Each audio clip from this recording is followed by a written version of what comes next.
Un printemps s'annonce, rempli de promesses. Dans les futaies, les sous-bois, les clairières, mais aussi les champs qui entourent cette forêt, tous les animaux vont vivre en l'espace de quelques mois les moments les plus intenses de l'année. Les cerfs, rois incontestés de ce domaine, manquent un peu de majesté pour l'instant. Ils préparent la parure dont ils auront besoin pour le brame. Ces fameux bois que les mâles sont seuls à porter tombent et se renouvellent chaque année. Dans les premières semaines de la repousse, les andouillers sont encore très arrondis et recouverts d'une peau veloutée. Les plus jeunes cerfs perdent leur bois en mars-avril. Les plus âgés les ont perdus en février. Il faudra 4 mois pour les refaire.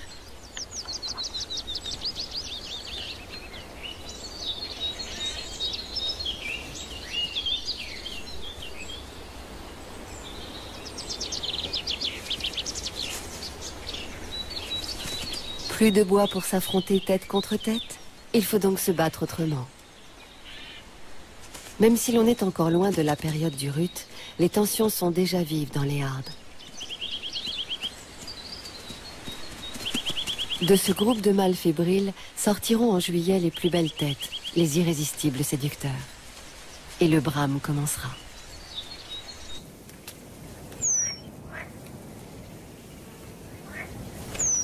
Dans les clairières, les oiseaux sont très affairés ces jours-ci. Ainsi les rémises pendulines, des mésanges assez doués pour l'architecture. Le couple est au travail depuis une dizaine de jours. Laine végétale, graines duveteuses, crin, tous ces matériaux seront intimement tressés pour obtenir cette escarcelle d'une quinzaine de centimètres de haut.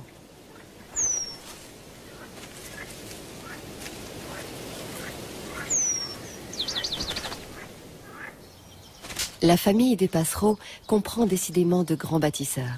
La mésange à longue queue en est un autre, grande par son talent, mais non par sa taille. C'est un des plus petits oiseaux, elle pèse à peine 10 grammes. Elle cale toujours son nid à la fourche d'une branche, tissage de mousse et de lichen pour l'extérieur, garnissage de plumes pour l'intérieur.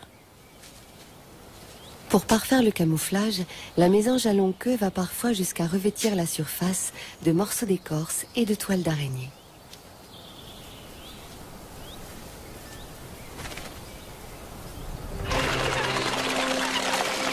Certaines trouées dans la forêt sont occupées par des étangs qui deviennent au printemps de vraies pistes de danse ou de cirque. Car avant de confectionner leur nid, les oiseaux aquatiques se font de grandes déclarations d'amour ou de guerre.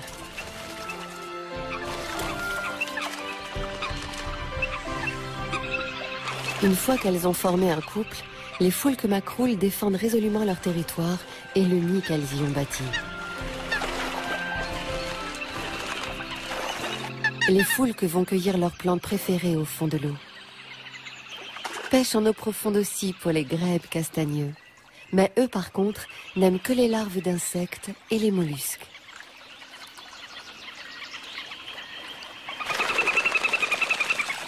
En période nuptiale, les conflits territoriaux rendent les castagneux quelque peu hargneux.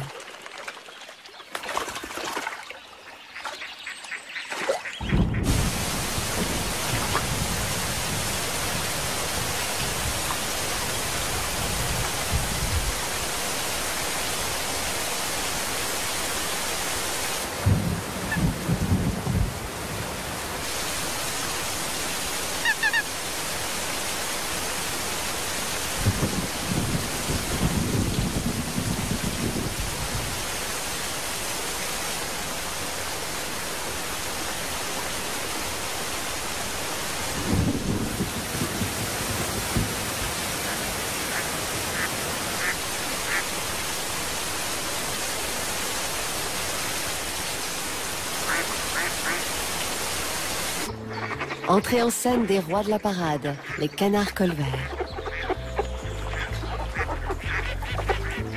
Les femelles portent à longueur d'année leurs robes mouchetées très passe-partout, alors qu'à cette époque, les mâles coiffent leurs cagoules de soie verte pour mieux les séduire.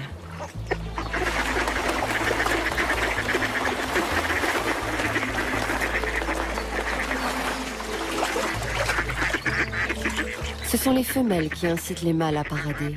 à seule fin d'observer les performances des concurrents, de les évaluer pour choisir celui qui est censé être le meilleur géniteur.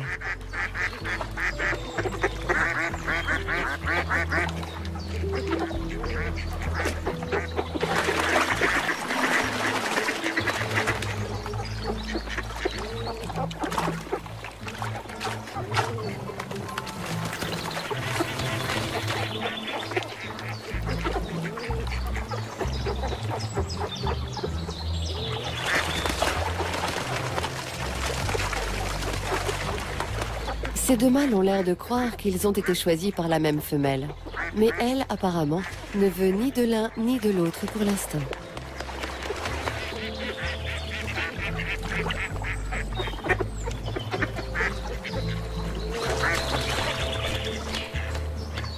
La canne a fait son choix. Et l'heureux élu s'en félicite apparemment. Elle est prête à sombrer.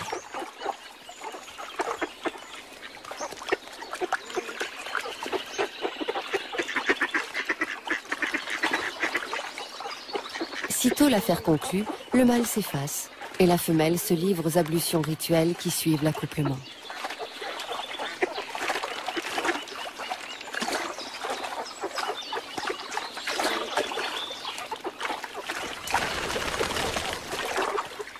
À présent, lui s'en va vers d'autres conquêtes, tandis que celle qui est déjà son ex va confectionner un nid.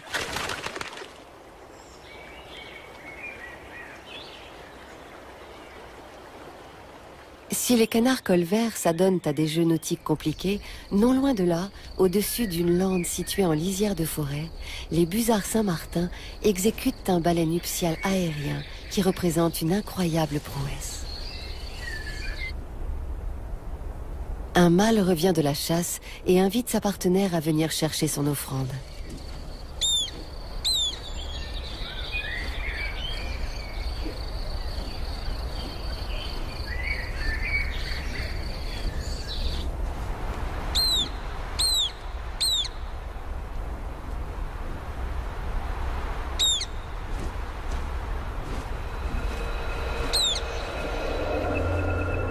Ce mulot, la femelle va le garder en réserve. Elle aura besoin de protéines pour mener à bien la ponte et l'incubation.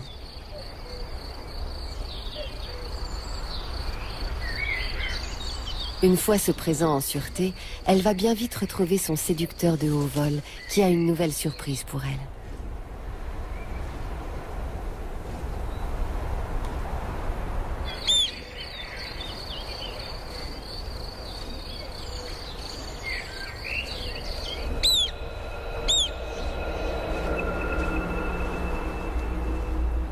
Voilà, le couple de busards a scellé son union par le plus élégant des rituels.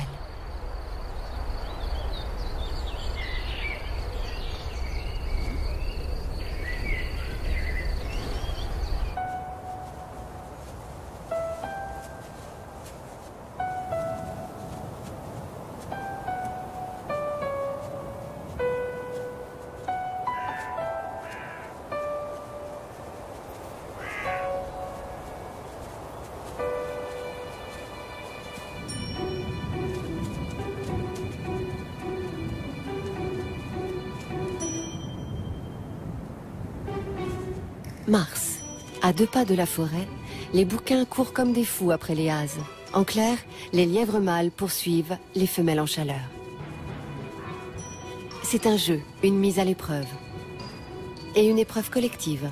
Les lièvres sont de grands solitaires, sauf au moment du bouquinage où ils se retrouvent pour galoper et batifoler dans les cultures.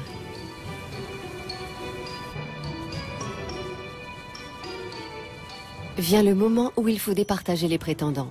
Cela se joue au point.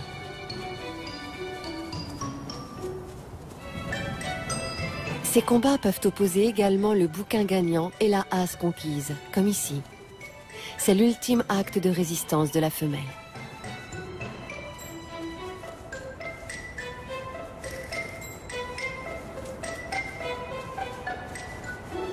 Lorsqu'elle aura cédé, l'hymen sera consommé en 30 secondes dans cet immense lit de verdure.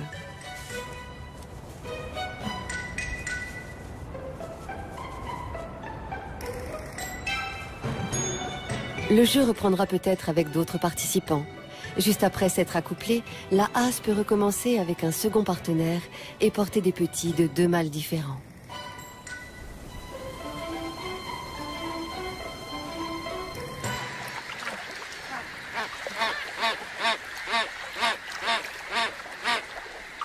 Les zones forestières abritent presque toujours plusieurs grands étangs. Heureusement pour les grèbes huppées qui ont besoin d'une scène assez vaste pour leur spectaculaire ballet nuptial.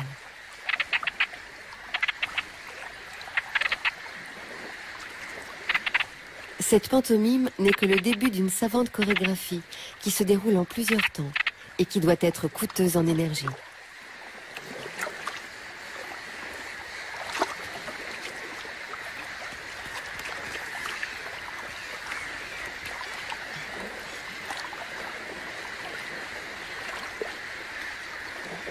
La seconde phase du ballet va pouvoir commencer.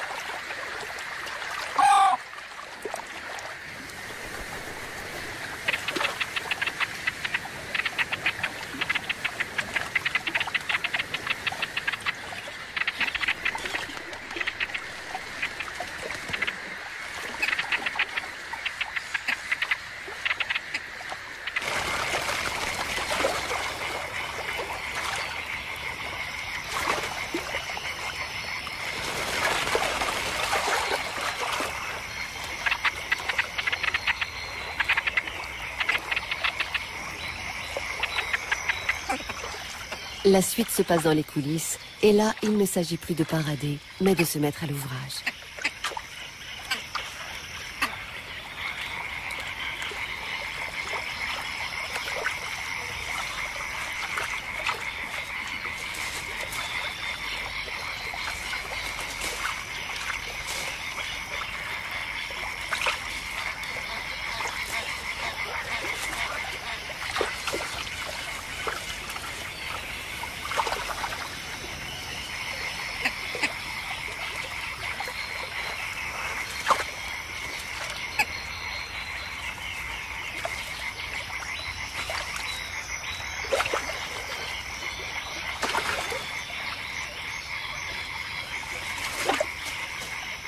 Cet entrelac d'algues et de brindilles qui doit affleurer la surface sera désormais la résidence du couple.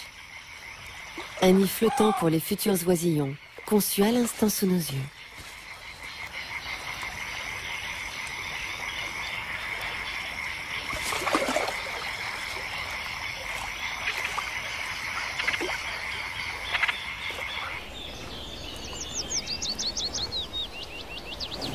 Sur les étangs, comme dans les plaines et au cœur de la forêt, le printemps fait renaître les passions et palpiter la vie. Pour cette biche, l'événement de la saison est imminent. Elle s'est isolée de sa harde pour mettre au monde son faon.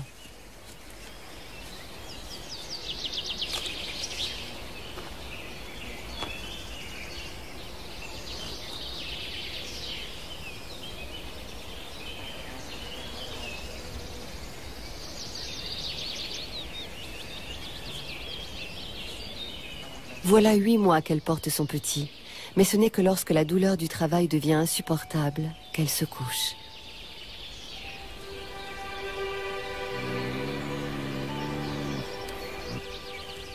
Couchée, debout, la biche ne tient plus en place. La délivrance ne tardera plus. Elle se fera loin de tous les regards.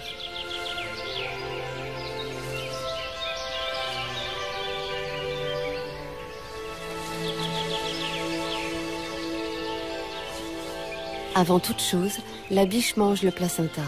Son odeur risquerait d'attirer les prédateurs. Et puis, il contient des vitamines indispensables après une telle épreuve.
Quand sa maman part chercher de la nourriture, le faon doit sagement attendre son retour, bien caché. Sa robe tachetée est un camouflage parfait dans les sous-bois.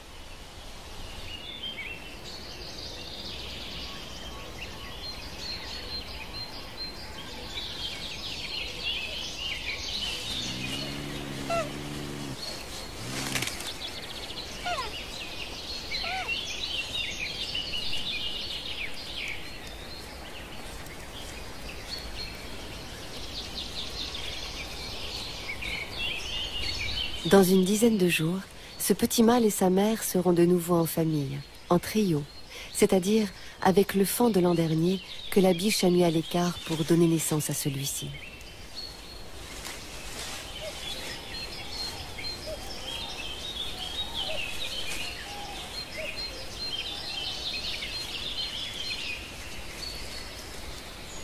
Il boira ce lait bien nourrissant pendant 6 à 8 mois. Dans 8 semaines, il aura perdu ses taches de Bambi.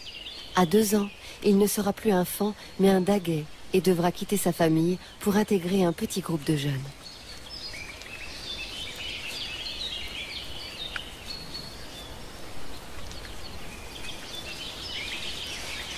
En attendant, il est temps d'aller retrouver la harde. Leur tête-à-tête est terminé.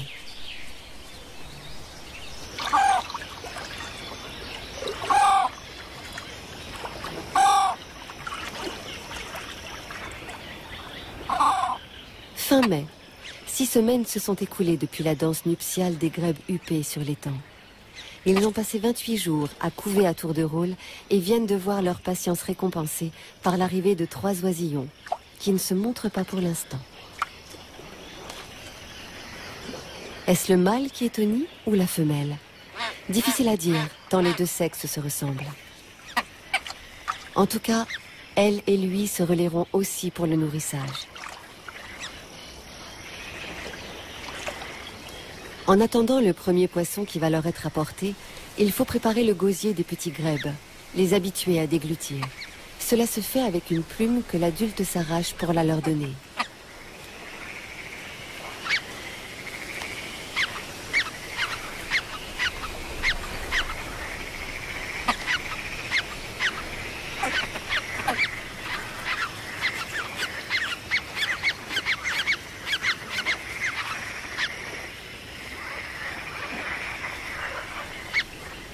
À présent, ils sont prêts pour leur premier repas, qui se fait attendre.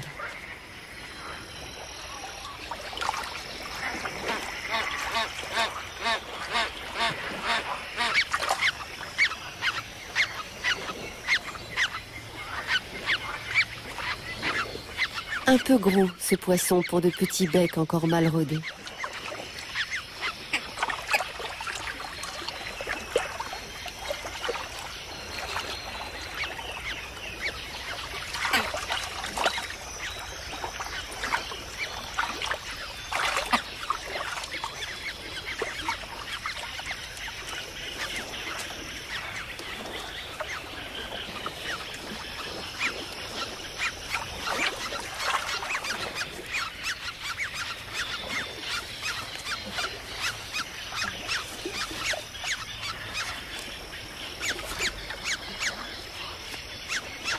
Le quatrième œuf, qui n'a toujours pas éclos, n'est sans doute pas viable. Inutile de le couver plus longtemps. Mieux vaut consacrer toute son énergie aux 3 premiers. L'autre parent vient de les emmener pour une croisière initiatique sur l'étang.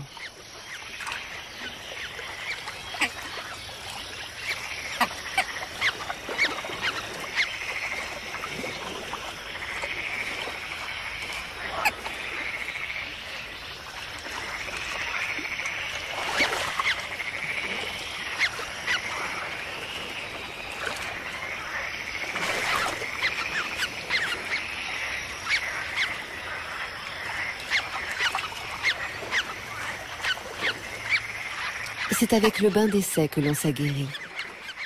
Les parents ne sont pas pressés d'y mettre fin.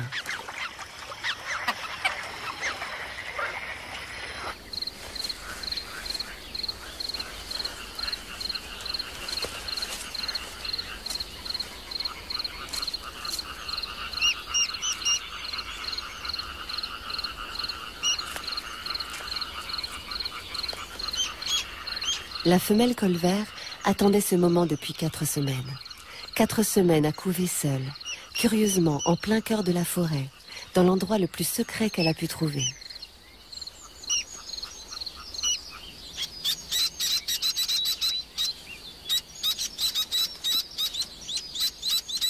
Sa nichée est très réussie.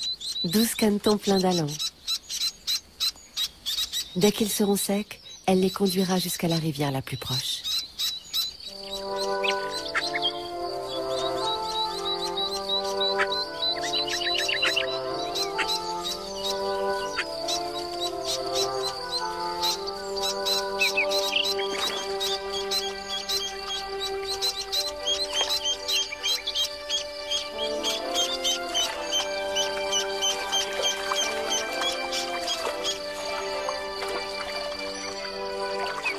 Le but de cette sortie, trouver un endroit où les canetons pourront se nourrir.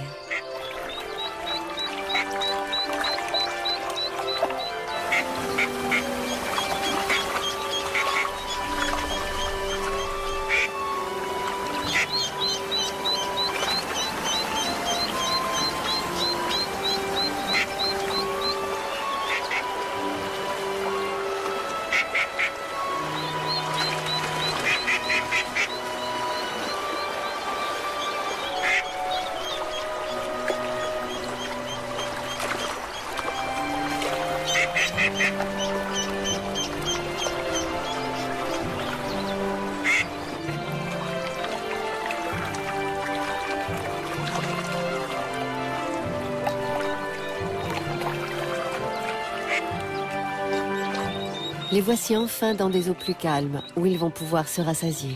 Puces d'eau, insectes, petits crustacés et minuscules végétaux, c'est assez varié pour un premier repas.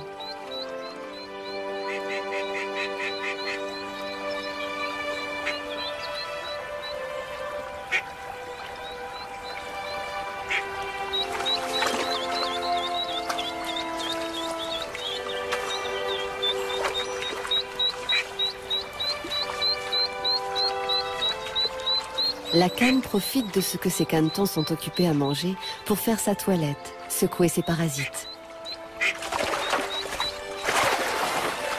Ce qui les laisse perplexes et même un peu inquiets de la voir gesticuler ainsi.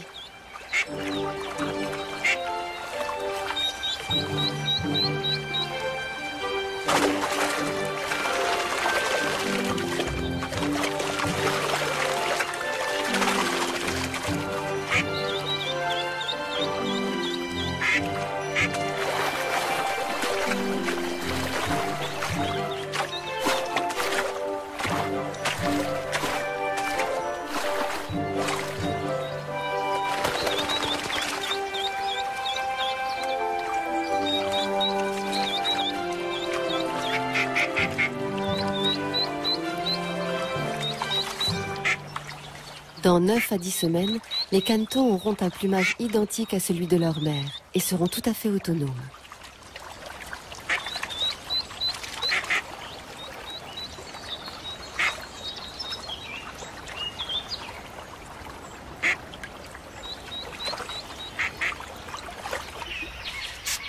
Mi-juin, un peu partout dans les sous-bois et les roselières, la couvaison est finie, les œufs sont éclos, les oisillons réclament. Et les parents triment pour leur apporter à manger. Des insectes pour les petites rousserolles et farvates.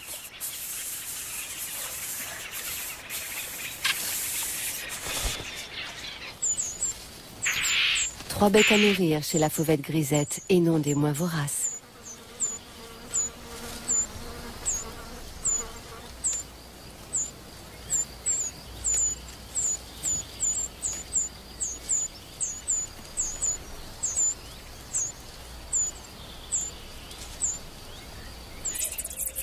Gageons que les petits chardonnerets seront aussi élégants que leurs parents, quand ils auront été gavés de graines et d'insectes.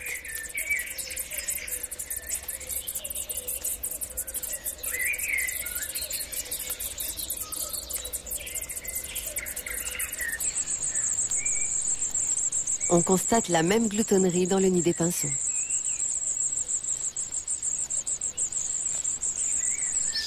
Comme dans celui de la pie grièche.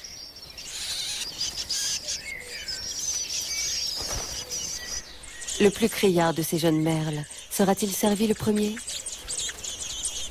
Oui, parce que c'est une preuve de vigueur et que l'adulte favorise ses rejetons les plus vigoureux. Chez les mésanges, on reste caché jusqu'au dernier moment.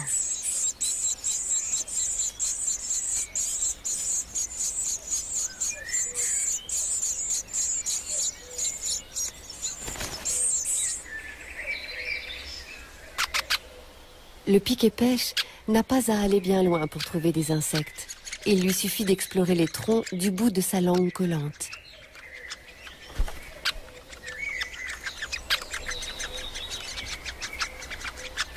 Pour tous ces oiseaux, insectivores ou granivores, le printemps est la saison où l'on s'épuise pour nourrir la génération montante. Rien de tel chez les mammifères. Les sangliers, par exemple, apprennent assez tôt à se nourrir par eux-mêmes dans les clairières les plus riches de la forêt. Très facile quand on est doté d'un groin qui détecte aussi efficacement qu'un radar les glands et les racines bonnes à consommer. Il n'a fallu qu'une dizaine de jours à ces marcassins pour cesser de téter à longueur de journée et rejoindre les laits, les femelles et les autres jeunes de la compagnie.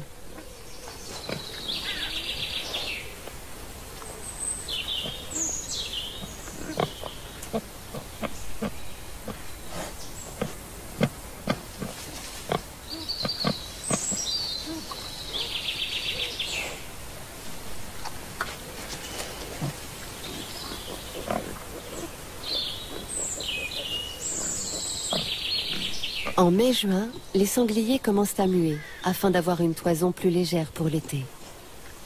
Cette livrée uniformément anthracite, les marcassins l'auront vers l'âge d'1 an, après un stade intermédiaire où on les appelle bêtes rousses. Pour l'instant, à un peu plus d'1 mois, ils gardent leur tenue de camouflage.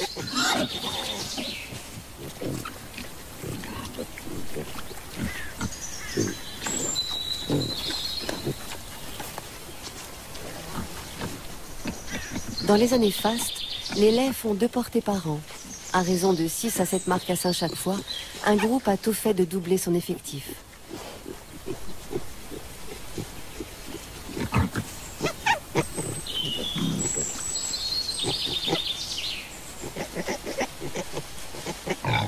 Il y a une règle d'or que les marcassins assimilent relativement vite. Quand leur mère signale un danger, ils doivent se plaquer au sol ou la suivre sans tarder. Le cerf ne représente pas vraiment un danger pour les sangliers, mais il en impose. Surtout quand il porte, au milieu de l'été, cette coiffe impressionnante. Nous sommes mi-juillet. Les mâles que nous avions vus dépouillés de leurs ramures sont à présent en velours, c'est-à-dire que leurs bois ont complètement repoussé, mais sont encore gainés de cette peau veloutée sous laquelle une activité intense assure la croissance du bois.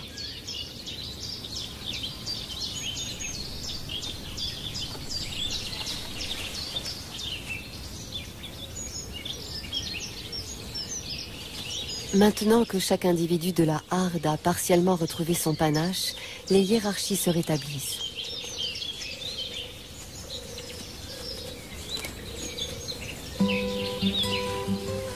Fin juillet, les cerfs entament la phase ultime du renouvellement des bois. La chute du velours qui mettra au jour cette arme suprême d'intimidation. La membrane se dessèche, elle a fait son office. Le cerf cherche à s'en débarrasser. C'est le stade le plus ingrat de cette singulière métamorphose.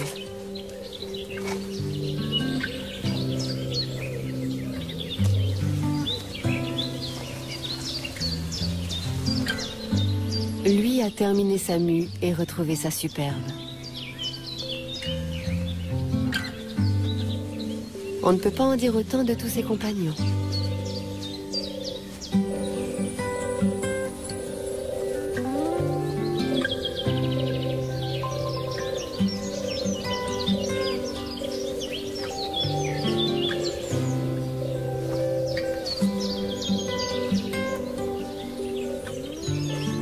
Le panache étant prêt, la mise en condition pour le brame s'opère désormais de l'intérieur.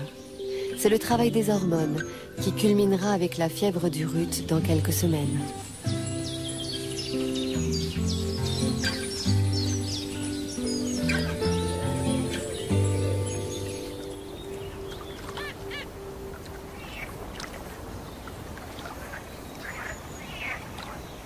Juillet sur une mare occupant une grande clairière.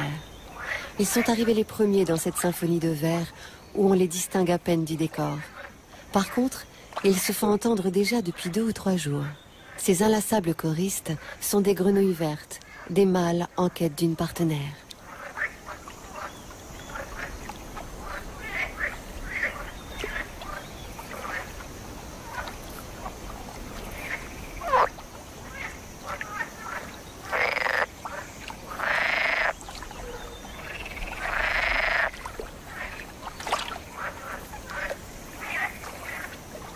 Les femelles commencent à s'approcher.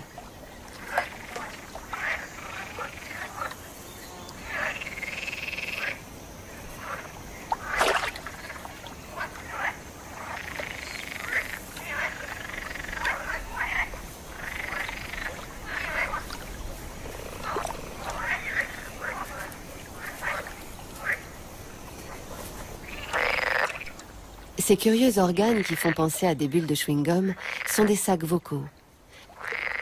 Les mâles les gonflent et les dégonflent, faisant passer l'air dans leur abdomen. C'est ce qui produit leur chant. Et les femelles finissent par se laisser enchanter.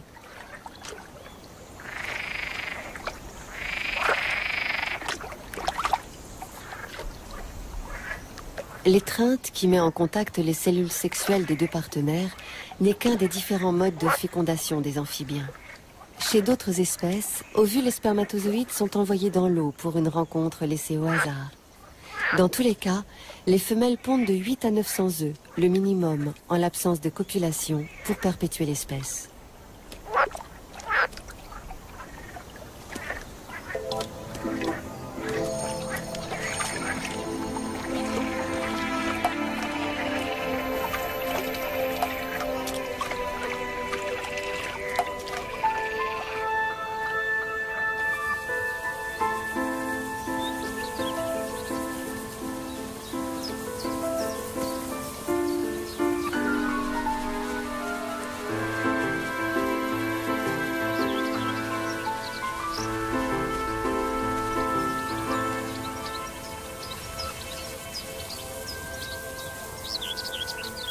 Il y a 3 mois, en avril, ce chevreuil s'est choisi un territoire de quelques dizaines d'hectares en lisière de forêt, qu'il a soin de jalonner aujourd'hui en imprégnant tout ce qu'il peut de son odeur. Ceci est mon domaine. Une chevrette s'y aventure, visiblement intéressée par les marques déposées sur les pieds de maïs.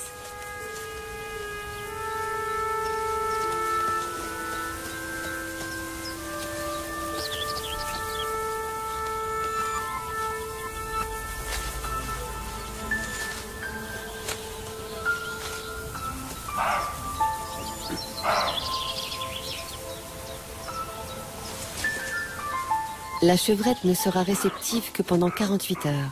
Alors, pas une minute à perdre.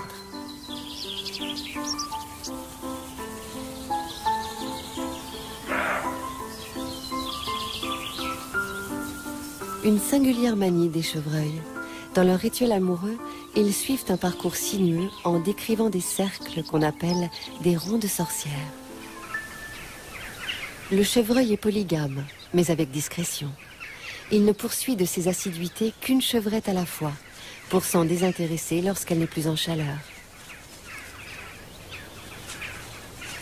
Il attendra alors qu'une autre femelle traverse son fief pour recommencer sa cour, et toujours avec la même grâce.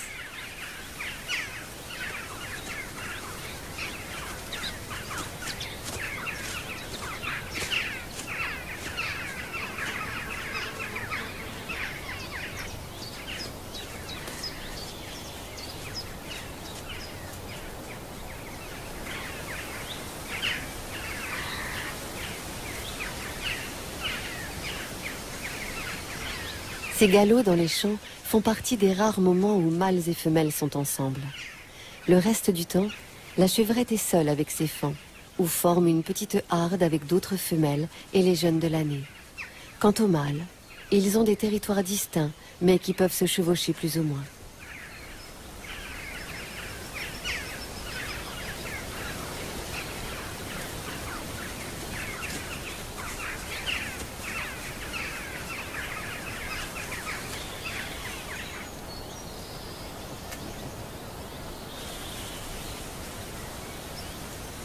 Entre ces deux amoureux d'un jour, le rituel nuptial arrive à son zénith.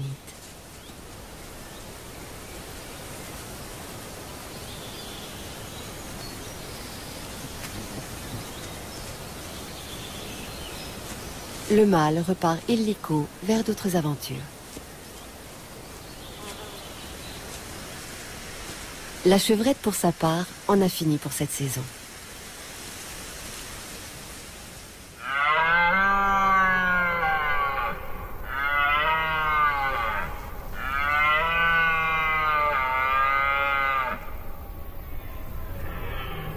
Septembre. Le grand moment est enfin arrivé pour les cerfs.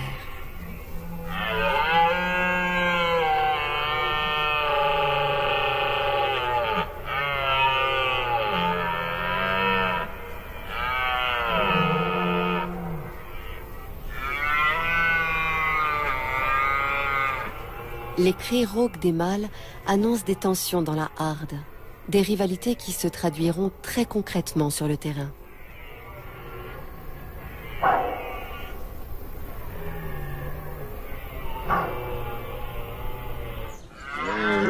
Un grand cerf 14 corps règne sur cette harde et cette place de Bram depuis 2 ans déjà, et il entend garder sa suprématie. Seulement 2 autres mâles convoitent son trône et il va devoir les repousser. Entre 2 brames de défi, il passe en revue son cheptel, au cas où l'une de ses dames serait prête.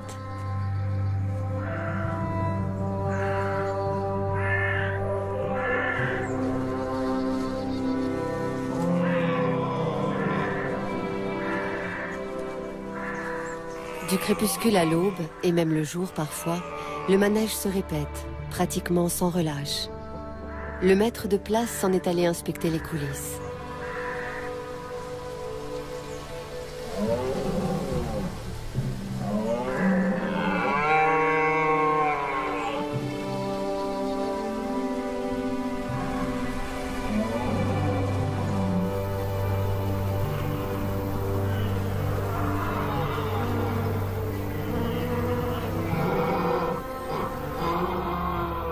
Les biches, qu'elles aient ou non un faon, ne sont réceptives que pendant 2 jours.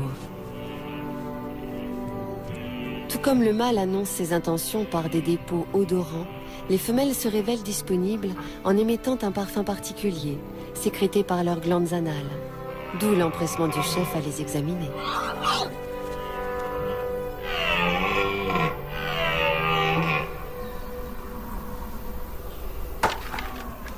Les 2 rivaux décidés à défier le grand cerf ont cédé à la violence. La tension était trop forte sans doute.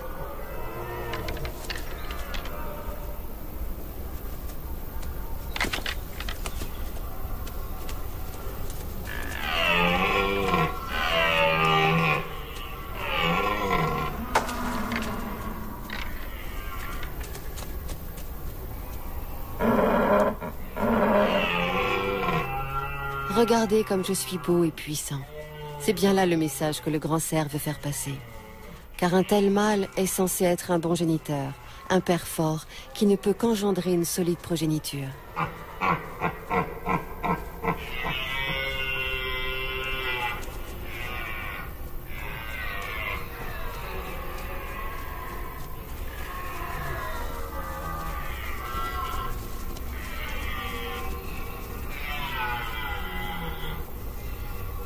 Un énième coup de théâtre. 2 nouveaux challengers se présentent.